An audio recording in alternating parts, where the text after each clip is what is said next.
그 말씀에는 너희 영혼을 구원할 힘이 있다. 할렐루야. 주님께서 여러분과 함께 또한 사제의 영과 함께 마르코가 전한 거룩한 복음입니다. 주님 영광 받으소서.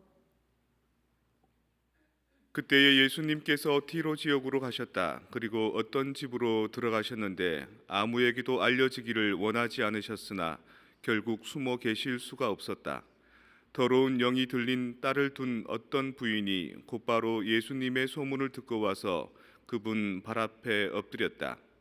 그 부인은 이교도로서 시리아 페니키아 출신이었는데 자기 딸에게서 마귀를 쫓아내 주십사고 그분을 청하였다. 예수님께서는 그 여자에게 먼저 자녀들을 배불리 먹여야 한다. 자녀들의 빵을 집어 강아지들에게 던져주는 것은 옳지 않다 하고 말씀하셨다. 그러자 그 여자가 주님, 그러나 상 아래에 있는 강아지들도 자식들이 떨어뜨린 부스러기는 먹습니다 하고 응답하였다. 이에 예수님께서 그 여자에게 말씀하셨다. 내가 그렇게 말하니 가보아라. 마귀가 이미 내 딸에게서 나갔다. 그 여자가 집에 가서 보니 아이는 침상에 누워 있고 마귀는 나가고 없었다. 주님의 말씀입니다. 그리스도님 찬미합니다.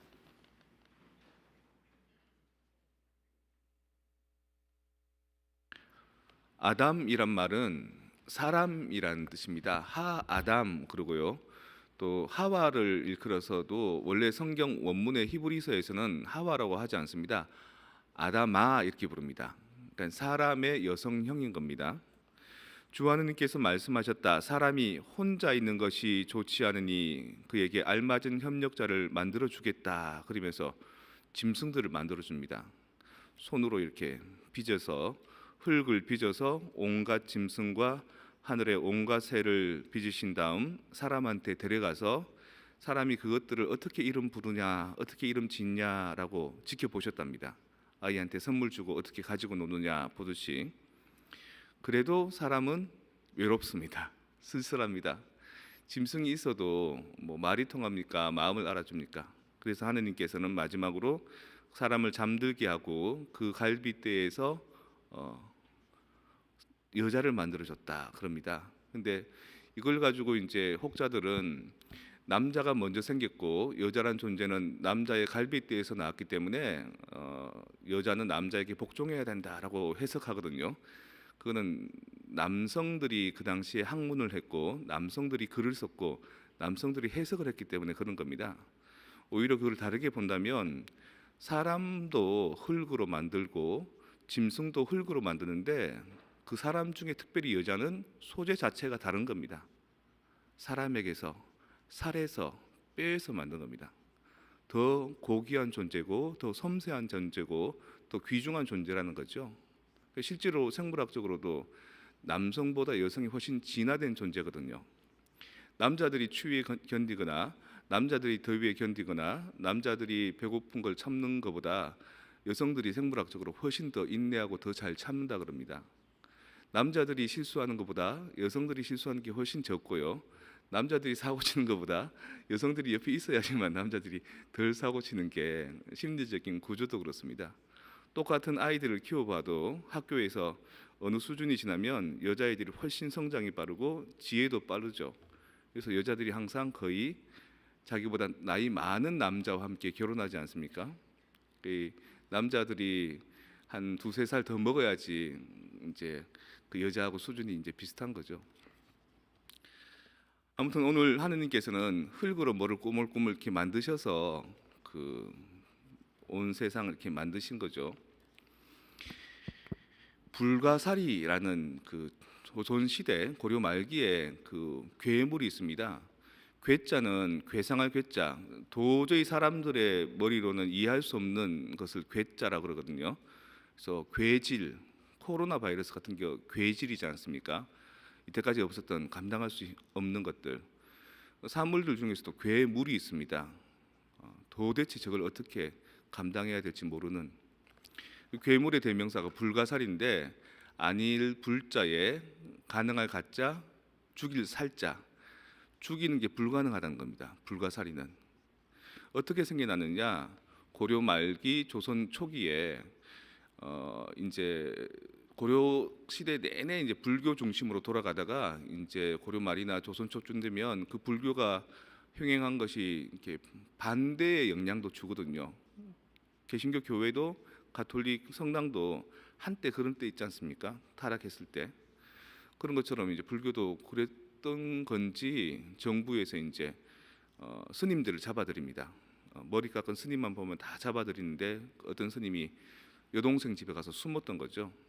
숨어서 여동생이 넣어주는 밥 먹으면서 다락방에 숨어 있는데 지루하고 얼마나 힘들었겠습니까? 그러니까 여동생이 밥을 넣어주면 그 밥풀을 가지고 뭘 이렇게 만들었답니다.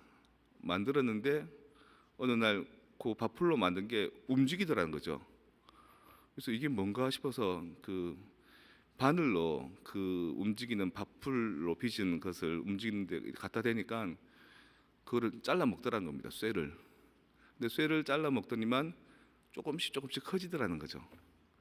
이제 신기해서 숟가락도 대보고 젓가락도 대보고 이 불가사리는 쇠를 먹고 점점점 커지는 겁니다. 바깥으로 나가서 사람들이 이제 창, 칼, 방패, 쇠로 된 걸 다 먹고요. 그런 걸 먹고 이렇게 괴물처럼 돌아다니니까 이제 불도 질러보고 불을 질러도 안 죽더라는 거죠. 온몸에 불이 붙어서 막 돌아다니니까 그 지프로 만든 집들이 다 타버리고 나중에 그 불가사리를 빚어 만든 그 스님이 와서 부적을 붙여서 기도하니까 사라졌더라라는 게 전설 같기도 하고 괴담 같기도 한 걸로 이렇게 자료로 남아 있습니다. 그리고 경복궁이나 그 한국의 어떤 그 궁궐이나 옛 터전에 가 보면 불가사리 그림이 이렇게 붙어 있습니다. 부조로 해가지고 코는 코끼리 코, 몸은 곰의 몸, 눈은 호랑이의 눈, 꼬리는 소꼬리 같이 생긴. 그래서 워낙 죽일 수 없는 강력한 괴물이기 때문에 우리에게 다가오는 악한 신도 잡귀들도 이게 물리쳐 주기를 바라는 마음으로 불가사리 부족들을 이렇게 많이 붙였다는 거죠. 한국에서 한때 그 4대강 공사를 한 적이 있습니다. 대운하를 만들어서 강과 강을 연결해서 하는 사업인데 치수 사업이 뭐 나쁘지는 않습니다. 나쁘지는 않는데 그 치수 사업 때문에 주변 환경이 너무 파괴되는 거죠. 거기서 유기농 농사하는 농부들도 쫓아내고 또 남한강 같은 경우에는 강이 이렇게 흐르면 그 요즘에는 기술이 얼마나 좋은지 덤프 트럭이 가서 강을 이렇게 메웁니다. 다는 안 메우고 반만 딱 메웁니다.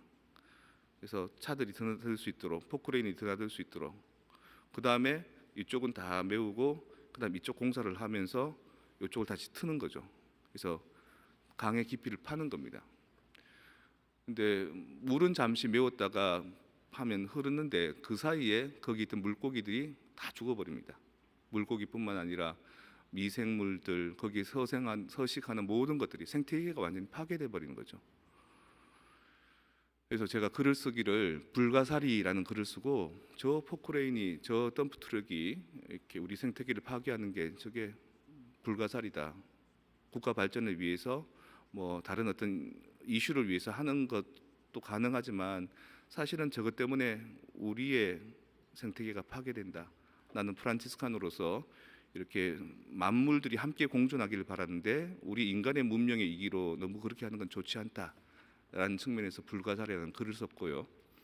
거기다가 또 이제 속뜻이 하나 더 있었는데 그 당시 우리 수도원에 그 같이 생활하는 수사님이 한 분 계셨는데 우울증세가 좀 오셨습니다.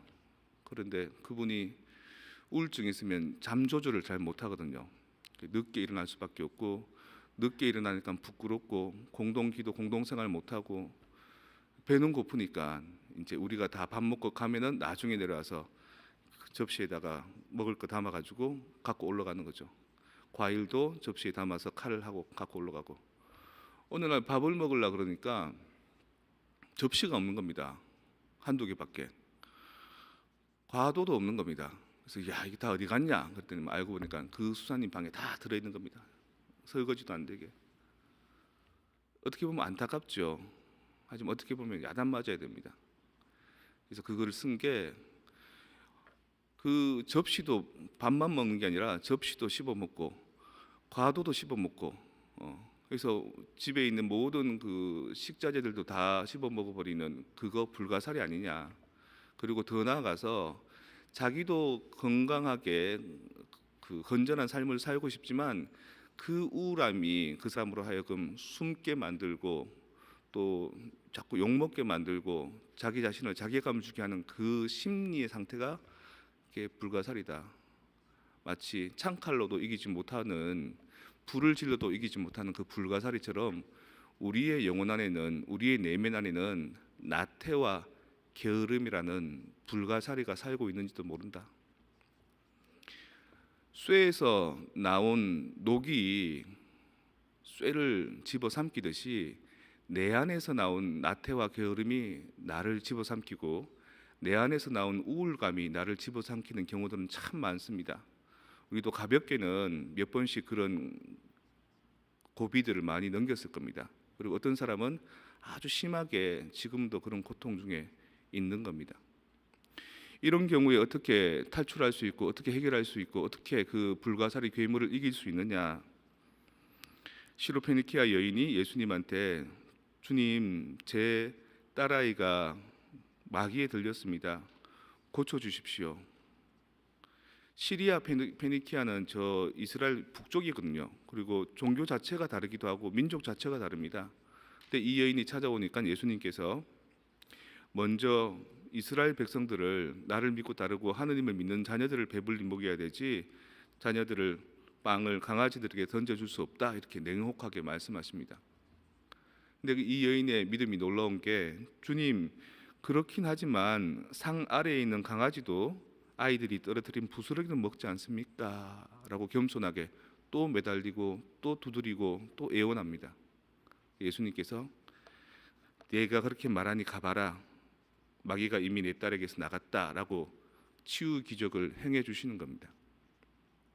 여러분들이 레지오 마리아 때 똑같은 기도문을 반복하고 매주 하는 이유는 사실은 이 시로 페니키아 여인처럼 두드리고 또 애원하는 겁니다. 성모 마리아를 통해서 어머니 마리아를 통해서 그리고 그렇게 두드림을 들으시고 예수님께서는 여러분들의 삶을 변화시켜 주시고 바꿔 주실 것이고 여러분도 어떻게 내 마음 나도 모르는 내적인 나태와 게으름과 우울감을 해방시켜 주실 겁니다. 불가사리도 사람이 이렇게 쪼물쪼물 밥풀로 빚어 만든 것처럼 우리 안의 우울감, 우리 안의 삶의 갈등들도 우리가 빚어 만들었는데 그걸 극복하고 이기는 방법, 묵주를 잡고 기도하는 방법밖에는 없다. 그리고 여러분들은 틀림없이 그 불가사리를 퇴치할 수 있을 것이다.